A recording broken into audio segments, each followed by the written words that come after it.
অন্তর্বর্তী সরকারের প্রধান উপদেষ্টার সাম্প্রতিক ভাষণ দেশে হতাশা তৈরি করেছে বলে মন্তব্য করেছেন আন্দোলনরত ৮ দলের নেতারা।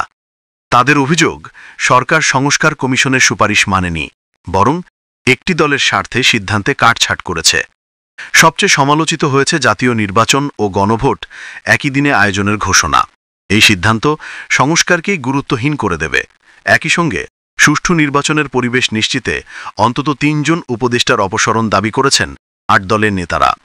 শুক্রবার ১৪ই নভেম্বর সকালে মগবাজারের আল-ফালাহ মিলনায়তনে আন্দোলনরত ৮ দলের যৌথ সংবাদ সম্মেলনে এসব অভিযোগ তোলেন নেতারা। আগে গণভোট, পরে জাতীয় নির্বাচন না হয়ে নির্বাচন হবে না বলে মন্তব্য করেছেন বাংলাদেশ জামায়াতে ইসলামী কেন্দ্রীয় সহকারী সেক্রেটারি জেনারেল এটিএম মাসুম। আজ শুক্রবার সকালে নোয়াখালীর পৌরবাজারে আয়োজিত সমাবেশে তিনি এসব কথা বলেন। প্রধান অতিথির বক্তব্যে এটিএম মাসুম বলেন, জুলাই সনদের ভিত্তিতে আগামী দিনে বাংলাদেশে একটি সুষ্ঠু, অবাধ ও নিরপেক্ষ গ্রহণযোগ্য নির্বাচনের অঙ্গীকারে এদেশের জনগণ আবদ্ধ হয়।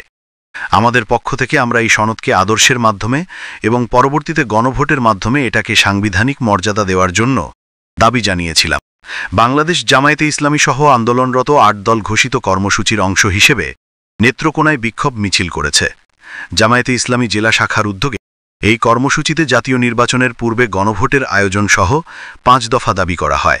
শুক্রবার ১৪ই নভেম্বর বিকাল ২টায় নেত্রকোনা কেন্দ্রীয় জামে মসজিদ থেকে এ বিক্ষোভ মিছিল শুরু করে জেলা প্রেসক্লাবের সামনে গিয়ে শেষ হয়।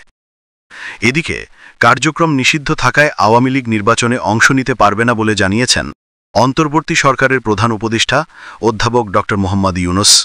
বৃহস্পতিবার ১৩ই নভেম্বর যুক্তরাজ্যের আন্তর্জাতিক উন্নয়ন মন্ত্রী ব্যারনেস জেনি চ্যাপম্যানের সঙ্গে বৈঠকে এমনটা জানান তিনি।